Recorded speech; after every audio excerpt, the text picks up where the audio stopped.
In this video, let's talk about the way that you can set up donations on Twitch.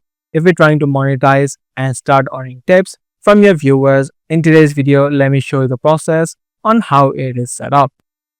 The way that you can set up tips and donations for your Twitch is through a platform called Streamlabs. So open up a web browser, but before that, make sure that you have logged into your Twitch account. Search for Streamlabs and then open up the first link and then click on sign up. What you can also do is directly log in. This way you'll be able to select the option of Twitch straight away. Click on login with Twitch and you'll land on the dashboard of Streamlabs. Now, in order to set up this tipping and donations, you can scroll down under earn and grow, click on tipping. Now, in order to start earning tips, you'll need to connect a PayPal account. Click on the connect option. Here, just add in your credentials for PayPal and PayPal will be connected to Streamlabs.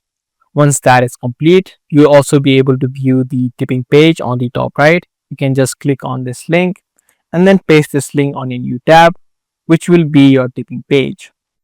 Now, once that is set up, you can now head back to your Twitch account. Inside of Twitch, scroll down, click on settings, head over to channel. And if you scroll down, you can just paste in the link that you just copied in, add in any title that you like, and then click on add. This way, the donations link will be added to your Twitch account and people can click on that link to give donations and tips on your live streams. So that's all it takes in setting up donations on Twitch. I do hope this guide video did help you out. If it did, be sure to subscribe and also make sure to give this video a thumbs up.